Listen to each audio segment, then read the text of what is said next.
اس رات کو دعائیں بہت کرنا ہے آپ نے، اور ہر قسم کی دعا اپنے لیے، اپنے رشتہ داروں کے لیے، اپنے عزیز و اقارب کے لیے، لیکن کچھ شرائط کوشش کریں کہ اس میں اگر پوری ہو جائے تو کوئی امکان ہی باقی نہ رہے کہ یہ دعا ہماری قبول نہ ہو. جو ہم اتنی محنت کر رہے ہیں کوئی ایسا امکان باقی نہ رہے. دیکھیے سب سے پہلی بات تو یہ ہے کہ بہرحال دعا ایک ایسی چیز ہے جو قضا کو بھی ٹال دیتی ہے. اگر موت بھی لکھ دی گئی ہے تو دعا کے ذریعے ٹل سکتی، لیکن بس مسئلہ یہ ہے کہ ہمیں اس گداگر کی طرح سے ہونا چاہیے. یہ کہا جاتا ہے محاورہ بھی ہے کہ اگر گداگر ہی سست ہو تو صاحب خانہ کو الزام نہیں دیا جا سکتا. بھائی تم خود ہی سست ہو، تم نے خود ہی آ کر تقاضا نہیں کیا، گڑ گڑائے نہیں. جیسے کہ امام خمینی سے کسی نے کہا کہ آیت اللہ تقی بہجت سے ہم درس عرفانیات لینا چاہتے ہیں، لیکن وہ تیار ہی نہیں ہوتے. امام خمینی نے کہا اصرار کرو. کہا کہ ہم نے بہت اصرار کیا، تیار نہیں ہوتے. کہا اس وقت تک اصرار کرتے رہو یہاں تک کہ تیار ہو جائیں. بعض اوقات دیکھیں علم حاصل کرنے کے لیے بہت زیادہ آدمی کو تگ و دو کرنا پڑتی ہے اور یہاں تک کہ وہ قفل کھول ہی جاتا ہے. تو بہرحال تو گداگر اگر سست ہو تو صاحب خانہ کو الزام نہیں دیا جا سکتا. تو کوشش یہ کریں کہ اس رات کو بس بیٹھ جائیں کہ مجھے اپنی دعائیں قبول کروا کے ہی اٹھنا ہے پروردگار، ایسے میں نہیں اٹھوں گی. بس کچھ شرطوں کا خیال کر لیں. پہلی تو شرط یہ ہے کہ مکمل خشوع قلب کے ساتھ دعا مانگیں، رٹے رٹائے طریقے سے نہ ہو. جیسے ہوتا ہے پروردگار یہ کر وہ کر وہ کر، بالکل ایک اوپری دل سے بس جس طریقے سے ایک رٹی ہوئی کوئی چیز پڑی جاتی. اور روایتوں میں بھی ہے کہ خدا غافل ایسی دعا کو قبول نہیں کرتا جو غافل دل سے جاری ہوتی، یعنی خود جو دعا کرنے والا ہے وہ اس کو کوئی خاص اہمیت نہ دے رہا. اس کے بعد دوسری جو شرط، یعنی پہلی شرط کیا ہوئی؟ خشوع قلب، مکمل توجہ اور کنسنٹریشن کے ساتھ دعا مانگنا، رٹے رٹائے طریقے سے نہ ہو. دوسری شرط ہے وفا ہونی چاہیے، وفا. ادعونی استجب لکم، تم مجھ سے دعا کرو میں تمہاری دعاؤں کو قبول کروں گا. تو پروردگار پلٹ کے ہو سکتا ہے آپ سے یہ کہہ دے اوفے بعہدکم، پہلے تم تو اپنے کیے گئے وعدے کو مجھ سے پورا کرو، یعنی میری اطاعت میں ذرا سرگرمی دکھاؤ، پھر دیکھو میں تمہاری دعا کیسے قبول نہیں کرتا. تو وہی جو اب اس سے پہلے ہم بیان کر رہے تھے کہ گناہ اگر آپ کے ذمے موجود ہیں اور صحیح طریقے سے توبہ نہیں کی ہے تو پھر قبولیت دعا میں رکاوٹ ہو جائیں گی. تو وفا کے معنی یہ ہیں کہ آپ بھی اپنے عہد و پیمان کو پورا کریں پروردگار سے، اطاعت کا عہد و پیمان، گناہوں سے بچنے کا عہد و پیمان، پھر دیکھیے کہ پروردگار کیسے دعا کو قبول نہیں کرتا. تو دوسری چیز علماء شرط لگاتے ہیں وفا ہونی چاہیے. اچھا اس کے بعد تیسری چیز مکمل یقین کے ساتھ دعا مانگیں. شک و شبے والی نہیں، پتہ نہیں پروردگار قبول کرے یا نہ کرے، نہیں، انشاءاللہ پروردگار اس کو ضرور قبول کر لے گا. ایک مکمل یقین ہونا چاہیے. اس طریقے سے بچے جو دعا مانگتے ہیں ان کے دماغ میں نہیں ہوتا ہے آپ کہتے ہیں یہ کرو گے تو یہ. جیسے صاحب تھے، وہ جو حکایت بھی بڑی مشہور ہے کہ انہوں نے ایسی بچے سے کھیل رہے تھے کہ ہاتھ میں کوئی پیسہ کوئی سکہ لیا اور غائب کر دیا، اس کو کہیں چھپا لیا اور کہا کہ دیکھو یہ اندر منتر جو میں پڑھ رہا ہوں اس سے وہ چیز غائب ہو جاتی. بچے نے کہا اچھا. بچے نے بھی اس کو پورے یقین کے ساتھ پڑھنا شروع کر دیا اور چیزیں غائب کرنے لگے. تو بعض اوقات وہ صاحب جو جب بچہ ان کی طرف دیکھتا تھا تو بہت ڈر جاتے تھے کہ ان کو بھی کہیں غائب نہ کر دے. تو حکایتوں میں ملتا ہے پورے یقین کے ساتھ دعا مانگنا کہ پروردگار، شک و شبے والی بات نہیں، انشاءاللہ پروردگار میرا جب اس رات کو بیٹھا ہوا ہے دعا قبول کرنے کے لیے تو میری دعا ضرور قبول کرے گا. یعنی شک و شبے والی کوئی کیفیت نہ ہو، پورے یقین کے ساتھ کہ میری دعا قبول ہو گئی. اس کے بعد اگلی شرط ہے الہا و مبالغہ، یعنی خدا کے آگے گڑ گڑانا، گڑ گڑا کر دعا مانگنا. یہ خود ایک بہت بڑا اس رات کا دعاؤں کے سلسلے میں کمال ہے کہ ایک ہوتا ہے بالکل سپاٹ چہرے کے ساتھ بیٹھے ہوئے، نہیں، بالکل گڑ گڑا کر دعا مانگے، جھک کر ذلت کے ساتھ دعا مانگنا. اپنی آواز کو بھی ایسا کر لینا جس طریقے سے رونے والی جو آواز ہوتی ہے، تو پھر پروردگار آپ کی دعاؤں کو قبول کرے گا. اور اس کے بعد علماء ایک چیز اور بھی کہتے ہیں کہ اجتماع میں آپ ہوں خاص طور پر تو اس وقت اخفات ہونا چاہیے دعاؤں میں، یعنی کوئی آپ کی دعائیں سن نہ رہا ہو. یعنی مثلا ایک ساتھ بہت سارے لوگ بیٹھے ہیں تو بہت سے لوگ اتنی بلند آواز سے دعا کرتے ہیں، اجتماعی دعا نہیں کروا رہے ہیں بلکہ انڈیویجول دعائیں مانگ رہے ہیں لیکن بلند آواز سے نہیں، اخفات، خاموشی کے ساتھ دعا. ہاں جب اجتماعی دعا مانگیں گے کسی تک اس کے اندر محفل میں بیٹھ کر تو پھر تو وہ بلند آواز سے ہی پڑھی جائیں گی. اس کے بعد کچھ مقامات، کچھ اوقات ایسے ہیں، کچھ اوقات، ان اوقات کا اگر خیال کر لیا جائے تو دعاؤں کی قبولیت میں بہت ہی معاون ہوتے ہیں. اس وقت انسان بس ادھر ادھر وقت کو ضائع نہ کرے، خاص طور پر جس وقت بہت تیز ہوا چل رہی ہو. تیز ہوا کو چلنے کے وقت اگر دعا مانگی جائے تو ضرور قبول ہو جاتی ہے. اسی طریقے سے اگر بارش کسی جگہ پر ہو رہی، بارشوں کا سیزن بھی ہے، لوگ ویسے مزے لیتے ہیں بارش میں، لیکن بارش جب باران رحمت الہی برسنا شروع ہوتا ہے، ایک تو وہ مرزا غالب کا نظریہ تھا، وہ کہتے تھے کہ ہمیں باران رحمت الہی جو برستا ہے اس پر اعتراض نہیں ہے، وہ تو 5 منٹ برستا ہے، اس کے بعد 3 دن تک ہماری چھت برستی رہتی ہے، ٹپکتی رہتی ہے، اس پہ اعتراض ہوتا ہے. تو بہرحال اگر بارش کسی وقت ہو رہی ہے اور اس وقت آپ دعا مانگیں گے، وہ اوقات دعا میں سے، ان اوقات دعا میں سے کہ جس میں دعائیں قبول ہوتی ہیں. اس کے علاوہ جس وقت آپ تلاوت قرآن کرتی ہیں، تلاوت قرآن کرنے کے بعد جو دعا مانگیں گے اس وقت وہ دعا ضرور انشاءاللہ قبول ہوگی. اسی طریقے سے جس وقت اذان دی جاتی ہے، اذان کی آواز کان میں آئے، آپ اپنے لیے دعا کریں، اپنے رشتہ داروں کے لیے دعا کریں. اسی طریقے سے نماز فجر کے وقت، یہ جو وقت ہوتا ہے بالکل طلوع صبح صادق کے بعد جو فجر کا اول وقت ہے، اس وقت علی الخصوص جو ہے جو دعا مانگی جائے وہ ضرور قبول ہوتی ہے.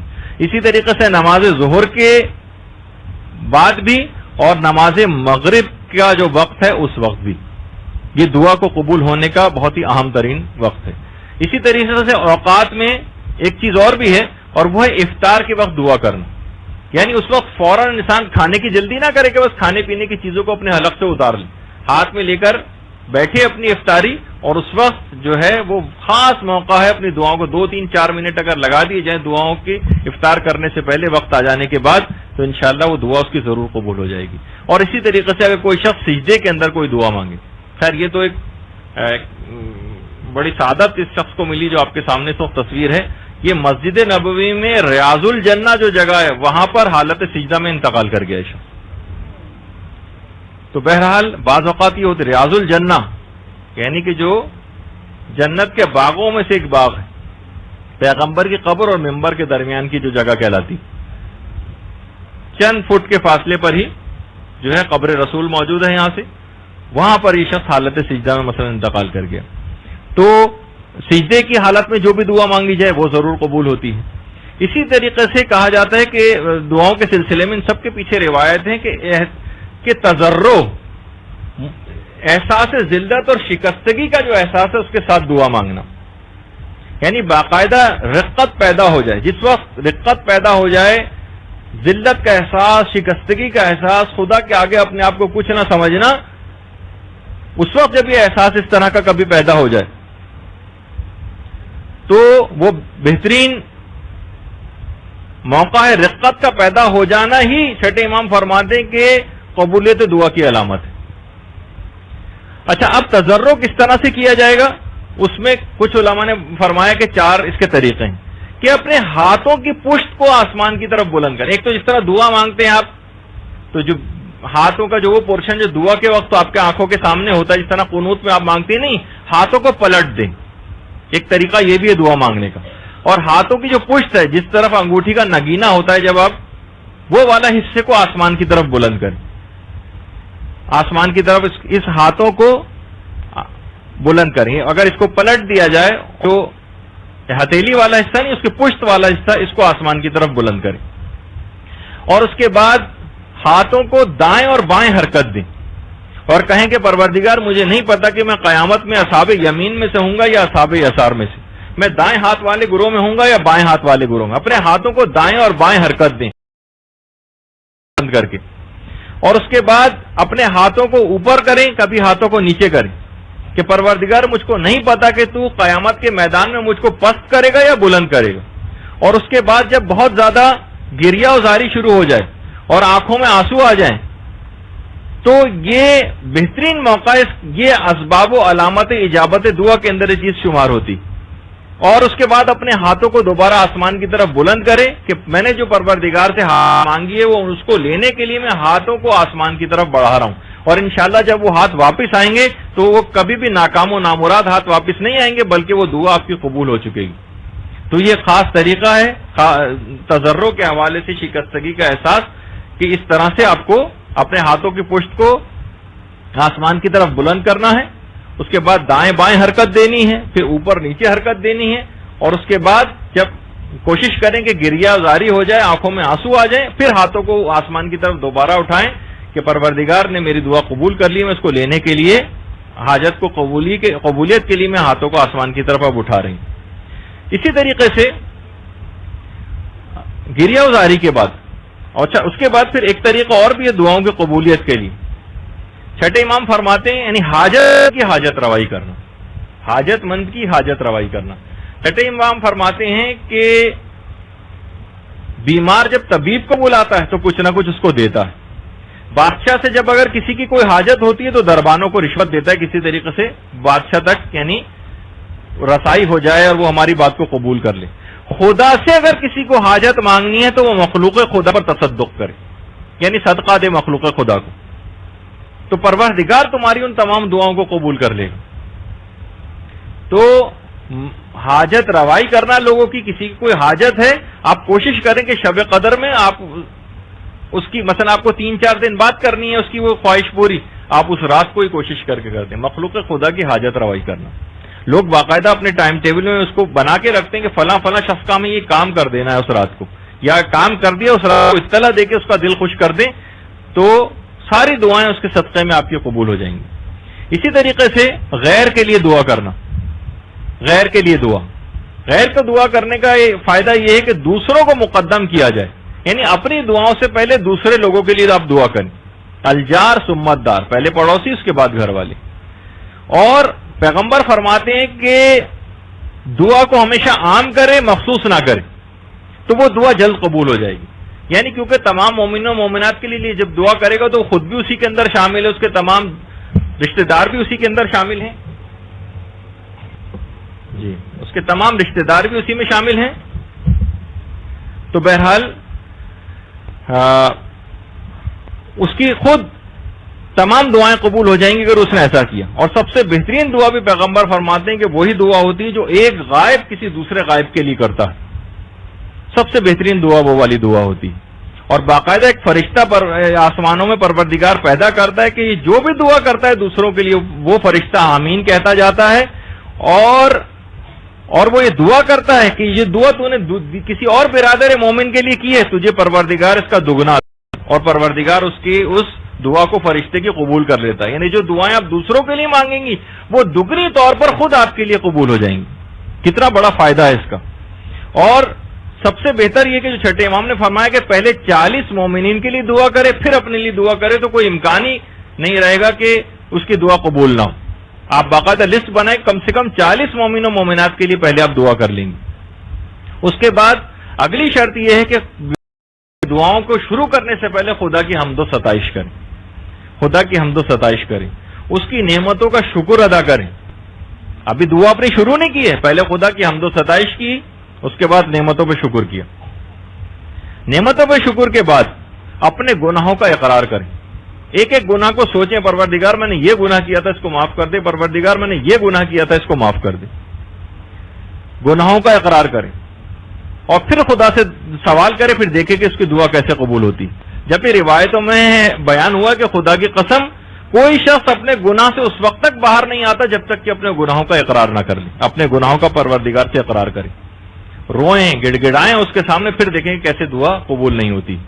اور اس کے بعد دعاؤں کی قبولیت کے لیے کہ دعا آسمان پہ رکی رہتی ہے اور اس وقت تک قبول نہیں ہوتی، اگر قبول کروانا ہے تو اس کے سابق میں اور لاحق میں، یعنی دعا کے شروع میں اور دعا کے بعد اگر درود محمد و آل محمد علیہ السلام پہ پڑھا جائے، اللہم صلی علی محمد و آل محمد۔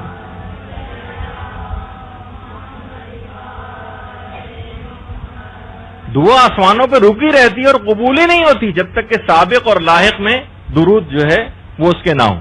تو دعا کے شروع میں بھی درود پڑھیں، دعا کے آخر میں بھی درود پڑھیں، اور درمیان میں اپنی دعا کو رکھیں۔ یہ ایک طریقہ ہے دعا کو قبول کرانے کا۔ اس کے علاوہ اگلا طریقہ ہے تکمیل شرائط۔ مثلا کوشش کریں کہ اگر آپ دعا سے پہلے اگر باوضو ہوں تو بہت قوی امکان ہے آپ کی دعا کو قبول ہونے کا۔ غسل کیا ہوا ہو، وضو کیا ہوا ہو، جسم طاہر ہو، لباس ہمارا پاک و پاکیزہ ہو، یہ تمام چیزیں۔ اس کے علاوہ برطرفی اور موانعات، یعنی بہت سی ایسی چیزیں ہیں کہ جو کہ قبولیت دعا میں رکاوٹ بنتی ہیں، جن گناہوں کا ہم نے پچھلی دفعہ بھی تذکرہ کیا تھا، مثلا نماز فجر کو قضا کر کے پڑھنا، امر بالمعروف اور نہی عن المنکر نہ کرنا، ابھی جیسے کہ آپ نے سنا. کوشش کریں کہ سچے دل سے دعا کریں تاکہ جو قبولیت دعا میں رکاوٹ چیزیں یہ ساری دور ہو جائیں. اور اس رات کو علی الخصوص صدقہ دینے کے بعد اگر جو بھی آپ دعا کریں گے وہ دعا ضرور قبول ہو جائے گی. باقاعدہ بچوں کو عادت ڈالنی چاہیے. ایران میں جگہ جگہ اس طرح سے صدقہ باکس بنے ہوئے ہیں اور لوگ بچوں کو تشویق و ترغیب کے لیے ان کے ہاتھوں سے، خیر ہمارے ہاں بھی ہوتا ہے کہ صندوقچیوں میں مائیں بچوں کے ہاتھوں سے ڈلواتی ہیں، لیکن اس کو ہمیشہ جاری و ساری رہنا چاہیے. جو انتہائی اہم ترین عمل ہے جو پچھلی دفعہ بھی اس بات کے لیے ذکر ہو گیا تھا، شیخ عباس قمی نے شیخ صدوق کے حوالے سے، جو رئیس المحدثین کہلاتے ہیں، شیخ صدوق کو رئیس المحدثین کہا جاتا ہے، کہ آج کی رات کا سب سے بڑا عمل جو ہے وہ مسائل فقہ میں غور و فکر کرنا. کوشش کریں یا تو آپ کوئی درس سنیں، کوئی کیسٹ لے کر سنیں. اور اتنا اہم ترین چیز ہے یہ کہ دیکھیے خاص طور پر مسائل دینیہ کا سیکھنا، درس و تدریس میں جانا، علماء تک ایسی تمام محافل اور مجالس کے اندر جو ہے وہ شریک ہوتے ہیں. آپ بھی کوشش کریں کہ جس طریقے سے آپ ماشاءاللہ یہاں پر آتی ہیں، اسی طریقے سے اس رات کو بھی اگر کہیں جانا ممکن نہیں کسی ایسی جگہ تو آپ اپنے گھر پہ اس کا انعقاد کریں. کوئی ایک درس منعقد کر لیں، کوئی ایک پروگرام رکھ لیں، یا کچھ نہیں اگر کوئی خواتین رکھ سکتی ہیں تو کم سے کم ایک کیسٹ اس رات کو ضرور درس و تدریس کے حوالے سے ضرور کریں. مقدس اردبیلی، مقدس اردبیلی یہ وہ شخصیت تھی کہ جن کی اپنی مرضی سے امام زمانہ علیہ الصلوۃ والسلام سے ملاقاتیں ہوا کرتی تھیں. اللہم صلی علی محمد و علی محمد.